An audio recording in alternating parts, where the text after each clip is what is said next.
നിർമ്മാണം പാതി ദൂരം പൂർത്തിയായപ്പോൾ ഇടുക്കിയിലേക്കെത്തുന്ന സഞ്ചാരികളുടെ ഇഷ്ടപാതയായി മാറിക്കഴിഞ്ഞു മലയോര ഹൈവേ. പാതയുടെ ഇരുവശത്തുമായി നോക്കത്താ ദൂരത്തോളം പരന്നുകിടക്കുന്ന തേയിലത്തോട്ടങ്ങളും കുന്നും മലകളും പച്ചപ്പും ഉൾപ്പെടെയുള്ള പ്രകൃതിയുടെ മനോഹാരിത ഏവരുടെയും മനം നിറയ്ക്കും. റിപ്പോർട്ട് കാണാം. ഇടുക്കിയിലേക്ക് എത്തുന്ന ഓരോരുത്തരുടെയും മുന്നിൽ തെളിയുന്നത് പ്രകൃതി ഒരുക്കുന്ന കാഴ്ചകളുടെ കലവറയാണ്.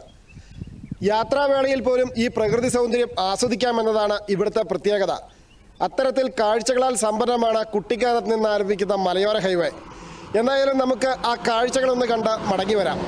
കുട്ടിക്കാനത്ത് നിന്ന് ആരംഭിക്കുന്ന മലയോര ഹൈവേയിൽ ഏലപ്പാറ, ചപ്പാത്ത എന്നിവിടങ്ങളിലൂടെ കടന്നുപോകുന്ന ആദ്യ 2 റീച്ചുകൾ ഇതിനോടകം പൂർത്തിയായി കഴിഞ്ഞു. സൂര്യോദയം മുതൽ സൂര്യാസ്തമയം വരെയുള്ള ദൃശ്യങ്ങൾക്കൊപ്പം പ്രകൃതിയൊരുക്കിയ മനോഹര കാഴ്ചകളുടെ കലവറയാണ് പാതയുടെ ഇരുവശങ്ങളും. കാഴ്ചക്കാർക്കായുള്ള പവലിയനും ഇടയ്ക്കിടെ സെൽഫി പോയിന്റും ഒക്കെയുള്ളതിനാൽ മണിക്കൂറുകൾ ചെലവഴിച്ച ശേഷമാണ് സഞ്ചാരികൾ ഇവിടെ നിന്നും മടങ്ങാറ്. நாங்கள் எஸ்ஆர்எம் காலேஜ்லேருந்து வந்திருக்கோம். காட்டாங்குளத்தூர்லேருந்து கேரளாவுக்கு ஒரு 3 days ட்ரிப் வந்திருக்கோம். ஒர்க்கெல்லாம் முடிச்சுட்டு இப்போ ஸ்ட்ரைட்டாக இங்கே வரோம். இப்போது வேகமான் போகிறோம். நாங்கள் இங்கே இன்னும் நாங்கள் ஸ்டே பண்ணவே இல்லை. அதுக்குள்ளேயே நல்லா இருக்குது பார்க்குறதுக்கு. இன்னும் 2 நாளைக்கு நாங்கள் என்ன பார்க்க போகிறோன்னு എക്സൈറ്റഡാக இருக்கும். പാർക്കിംഗ് ഏരിയയും വിശ്രമ കേന്ദ്രങ്ങളും വഴിയോര ഇരിപ്പിടങ്ങളും ഉൾപ്പെടെയുള്ളവ പാതയോരത്തെ വിഭാവനം ചെയ്തിരുന്നു. കൂടുതൽ അടിസ്ഥാന സൗകര്യങ്ങൾ ഒരുക്കിയാൽ ഇടുക്കിയിലെ മികച്ച ടൂറിസം കേന്ദ്രമാക്കി മലയോര ഹൈവേയെ മാറ്റാനാകുമെന്നാണ് ഏവരുടെയും പ്രതീക്ഷ.